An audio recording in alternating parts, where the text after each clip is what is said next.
so I get the enviable task of following that wonderful chorus and praise time, but I will endeavor to do just so. Get this up here. I'm not sure how well my slides are going to show up, but we'll see what we can do. Again, thank you for the opportunity to come before Eastern Association. And for those of you who may not know me personally, I am Bill Probasco, and I'm from the Seventh-day Baptist Church up in Shiloh, New Jersey. We do have a few of us here today. There we go. As far as my family goes, I have a loving wife, Valerie, and 2 children, Holly, who is soon to be 14, and my son Liam is 11. And my job responsibility, since I'm the president of General Conference, as it so eloquently puts it in there, it seems like just a fun job for me to go around and visit the churches, but there's actually some responsibility to it. I have to come up with a theme for conference, as well as plan out what to do at conference. And I get to travel around and meet with you guys, other churches, other associations, and share about the fun activities I have planned as well as the theme. And for any of you that may not be aware, the conference this year will be in Lancaster, Pennsylvania, at the Bible College up there. We have been there before. And I'm looking forward to seeing many of you there come July. Right now, however, I'd like to share about my conference theme. And this afternoon I'll talk some about what to expect at conference. So my theme, if you haven't heard it so far or seen it, is steadfast. And I'm not sure quite why God gave me steadfast as a theme.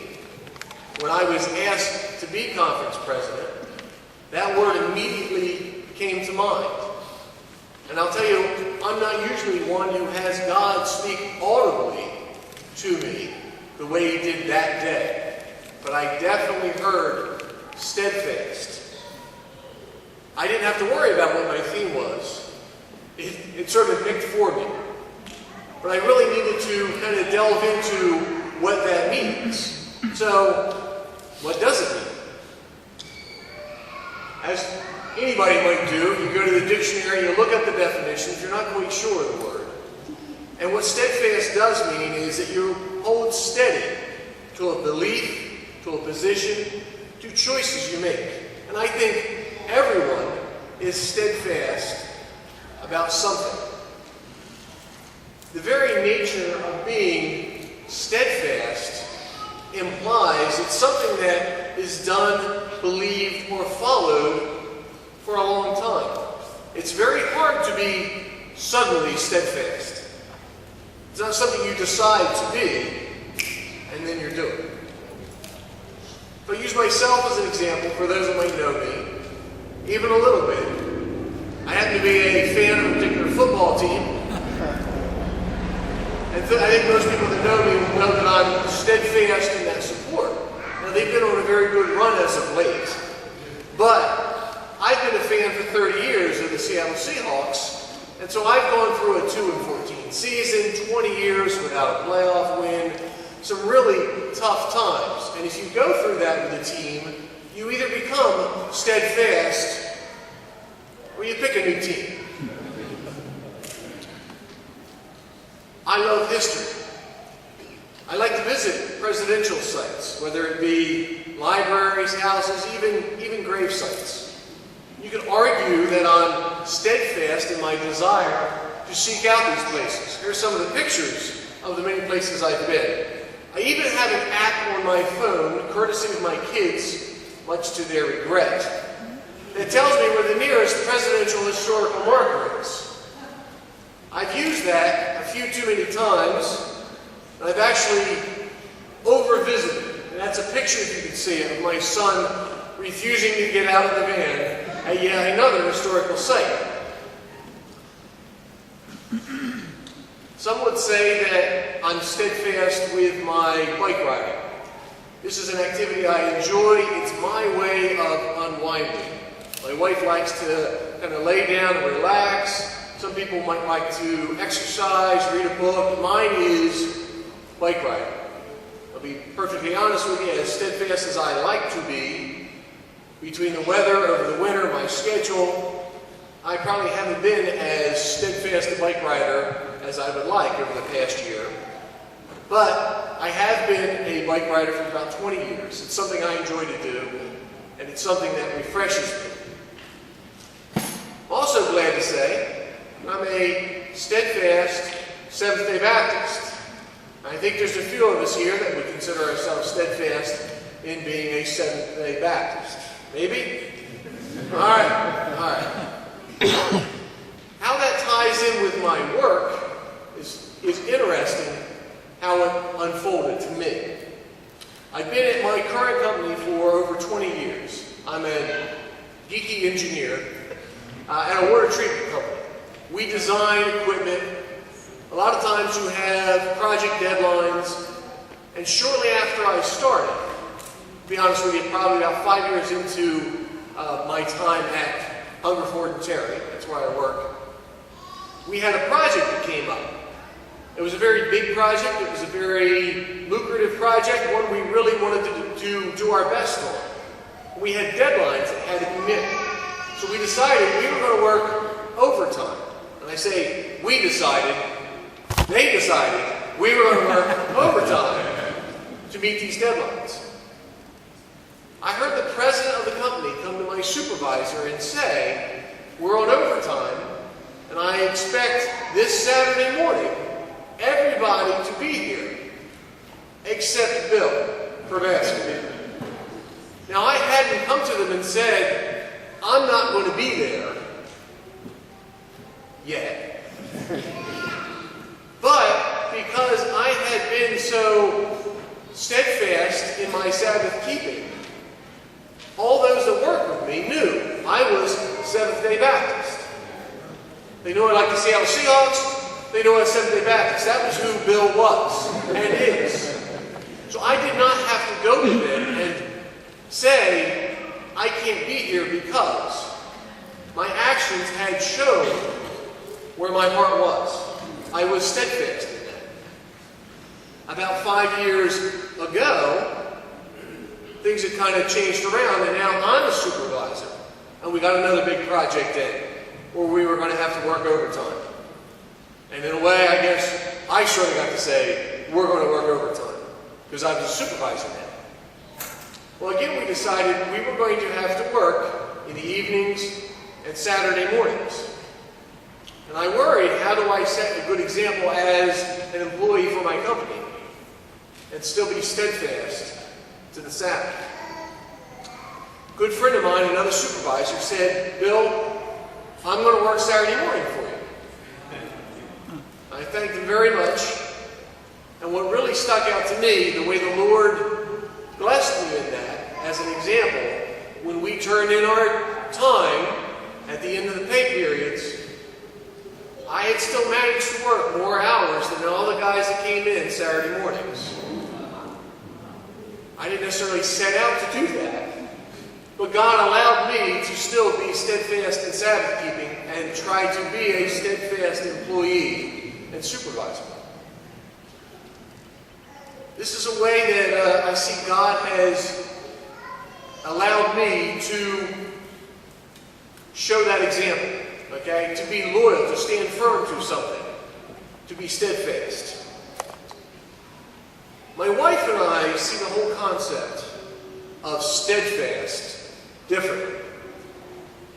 I think that can be a strength. Disagreeing with your spouse probably isn't always a good thing.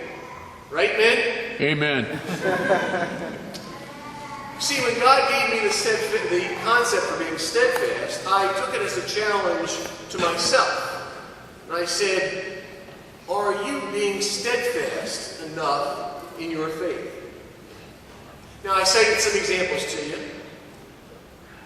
I ride my bike when I can. I root for my football team. I'm a Seventh-day Baptist.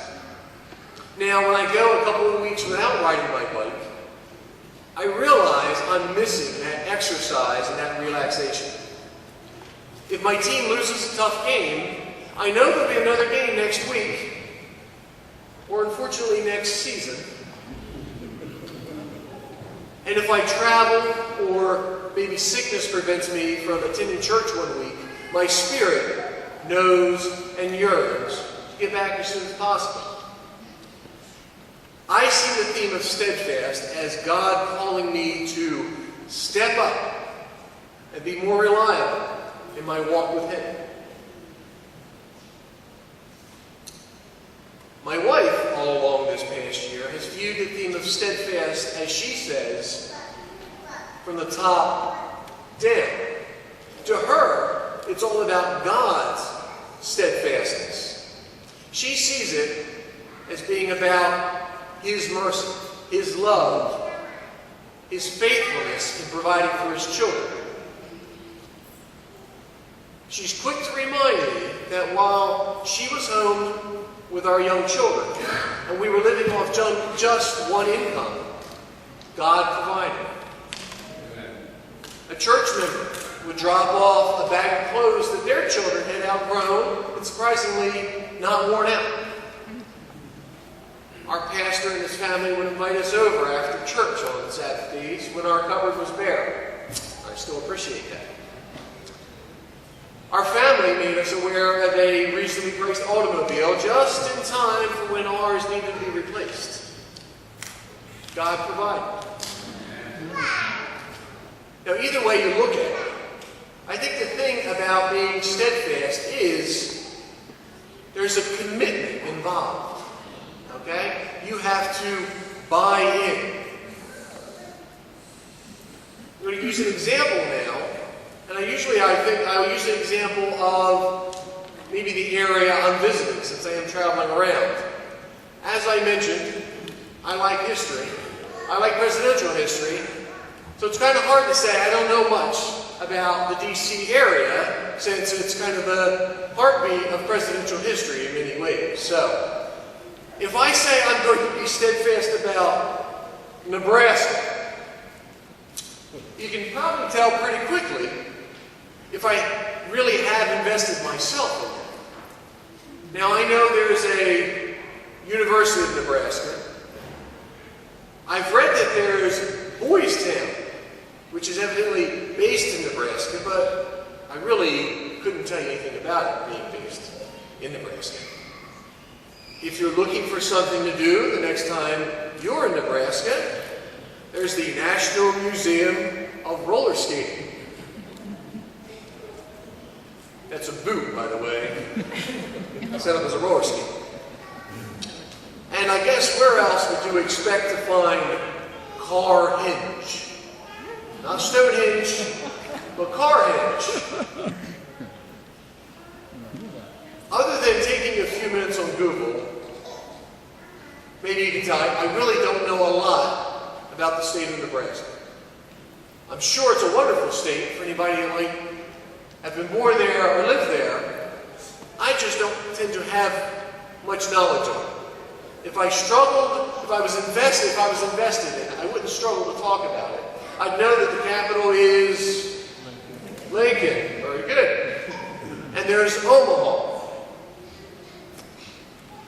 I don't know if anybody else can name 3 cities for me. Yeah. 3 cities from Nebraska. I'm sure there are 3 cities there. But if it means something in my life, you can tell pretty quickly. That goes for churches as well.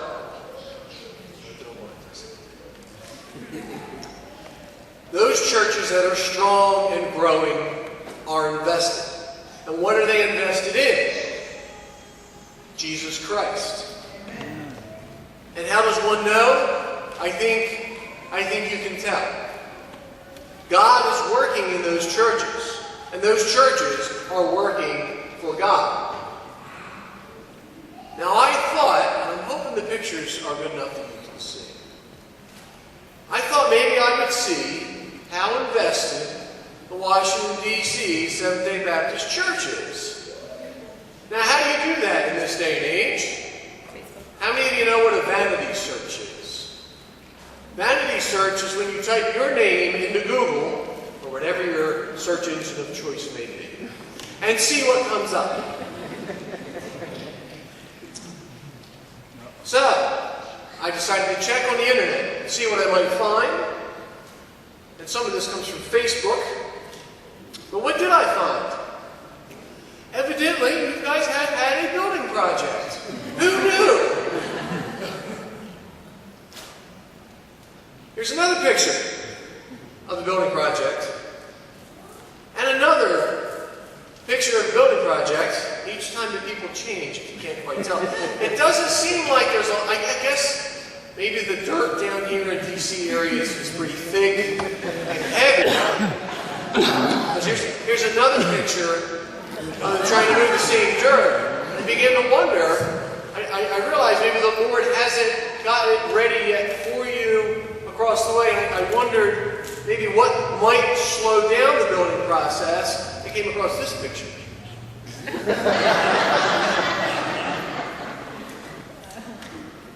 I don't know if they're discussing how to shovel dirt or what, but maybe that was part of the problem. Now, of course, I do jest there. I'm sure plenty of work got done. But it was fun to see those pictures. And actually, we do see a church building in progress. Okay? The process is going on. This church building process continues, and we also see the process of building the church and God's kingdom with some baptism. And that's awesome. That's awesome. You're seeing the work going on there, the Facebook page. And I've tried to pull from different places, so maybe I've gotten some pictures mixed up. But it's nice to see the Seventh-day Baptist churches in the area, Seventh-day Baptist churches across the nation represented on the internet. We see pictures, we see things that they're growing with. A steadfast desire to grow the kingdom. I tend to read the USA Today just about every day. It's just a habit I've developed. I get the paper. And just this week, I have to say, I read the following article. Here's the headline. The country is less Christian. So, unfortunately, steadfast is not a growing trend amongst the churches. In the article it says there are 4 times as many former Christians than new converts in the U.S. I really want to dispute those facts, but I don't know that I can. So we as churches, we as servants of the living God need to remain steadfast men and women for the Lord. When I think of steadfast men in the Bible, I think of one of my favorite men in that Bible. That's Joshua. To me, he exemplifies my bottom-up view of steadfast. From an early age, he served the Lord. He was one of the 2 out of the 12 who went into the promised land and came back seeing the blessings God had in store for the children of Israel, not the giants. He acts as an assistant to Moses before finally taking over for him. And now, there are times, like the Battle of Ai, where he gets a little ahead of himself. But I don't see that as purposefully trying to oppose the Lord's will. Maybe he's just got a little self-confidence, which may happen to all of us from time to time. In some ways, it still amazes me that of all the people in history, the children of Israel would struggle with their faith. They are God's chosen people. They are slaves to the Egyptians. God sends plagues. Not 1, not 2, not 4, but 10 progressively worse plagues to prove to the Israelites as well as the Egyptians who is the one true God. The Israelites are trapped in the desert by an encroaching Egyptian army. Those famous scenes from a movie of all time, God parts the Red Sea. They wander in the desert with no sign of food. He sends manna and quail. Sort of fast food in the middle of the desert. The children of Israel have no land of their own, and God provides pre-built cities, vineyards, pre-laid roadways, and yet you know as well as I do, they don't remain true. Joshua leads them through much and reminds them again and again, even at the end of his life, to choose this day whom you will serve. As for me and my house, we will serve the Lord. See, Joshua was a steadfast man. He strove to be faithful to God's calling. His steadfastness was lifted up. He did what he could to rise to the occasion whenever God called upon him. He was the leader of Israel, and much depended on how he handled himself. He continued, even until his death, to be steadfast with his commitment to God and to Israel. He tried to help lift up his people to God. Yet we also see in Joshua's life, it wasn't him. He was following God. God poured out his mercy on the Israelites, even when they didn't really deserve any of it. It was God's steadfast love pouring down to meet them that would keep them alive and growing, even in the desert. We read in Jeremiah that blessed is the man who trusts in the Lord and whose trust is the Lord. For he will be like a tree planted by the water that extends its roots by a stream and will not fear when the heat comes. And the heat's coming. But its leaves will be green, and it will not be anxious in a year of drought, nor cease to yield fruit. In the verses that precede this, it talks about the man who trusts in man. That man is like the heath of the desert, inhabiting parched places. Anybody ever seen a Western movie? You gotta go riding into town, and the tumbleweed goes blowing by. Basically a heath, dried up, rolling down the road, you got your tumbleweed. It's a scrub-like plant that ekes out its existence in the desert, far away from any nourishing rivers that flow. It's an obvious contrast to the man who trusts in God and is a well-watered tree.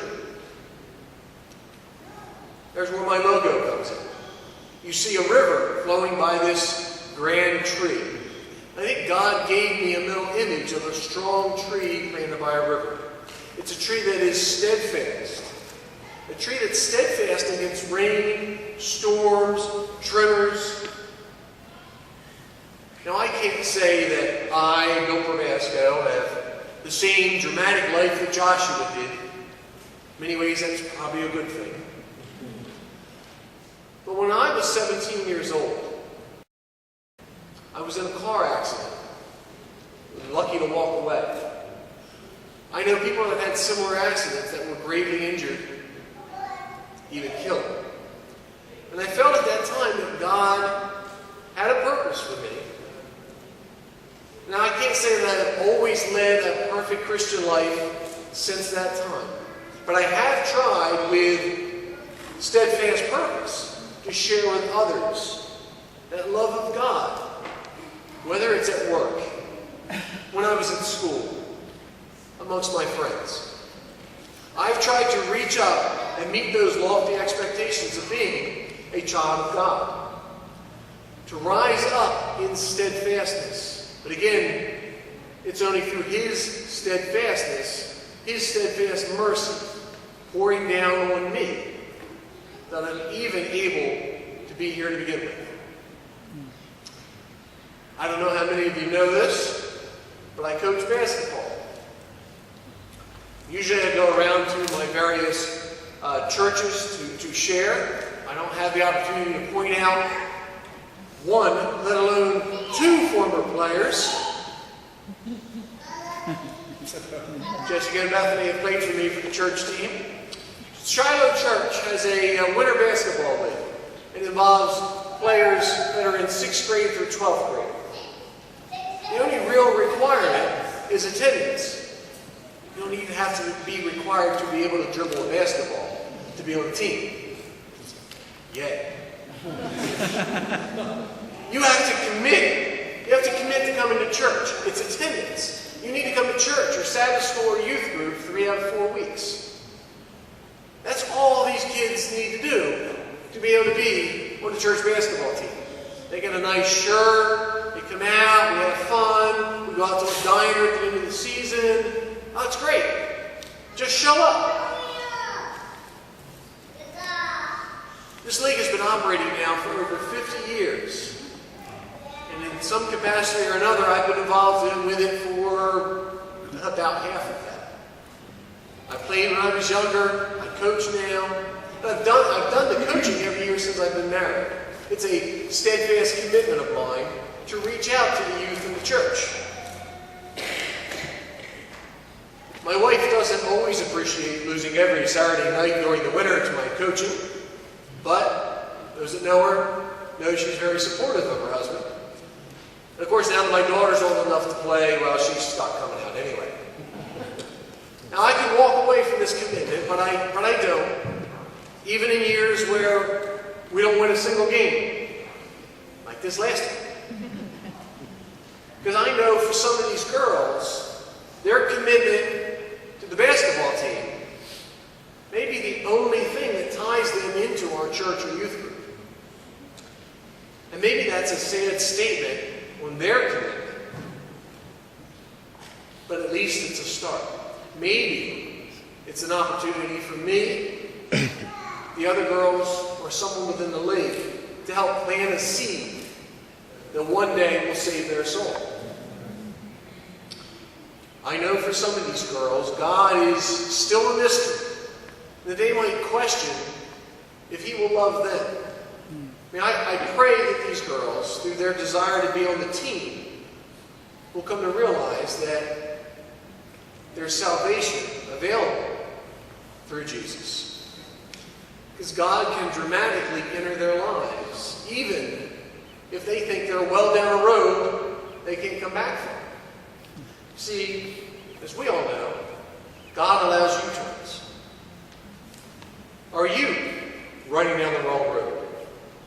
Maybe you've just stopped on the side of the road and you're not moving forward any further. It doesn't matter. God is so steadfast that we don't need to be perfect. God allows us to turn around. God does K-turns. Anybody trying to get your driver's license? Have to learn to do a K-turn first time? God allows us to back up. God will help us turn off the car, open the door, and get out and walk, if that's what it's going to take to get going in the right direction. He's that steadfast. He has such steadfast love for His children that He wants us all to experience it. It's poured out for us by a Savior on the cross, bending down to reach us. So let's share that steadfast love in a way that allows us to thank someone for what they do. Even if you don't know the person here in church today or know them that well, thank them. Thank them for coming to church today. For helping with children's ministries. For teaching a Sabbath school class when you were growing up. Maybe for preaching each week. Even for just coming out and fellowship. A little bit goes a long way in supporting others. Okay, we think back to my logo, that tree planted by the waterside. When you're surrounded by other trees, and God plants trees, the wind doesn't blow so hard because you're protected with each other. God plants forests, not one tree on a hill. see, he did that some 2,000 years ago. Had a tree on a hill where he poured down that steadfast mercy on all of us at Calvary. Our last conference president, for those that remember, told us to choose.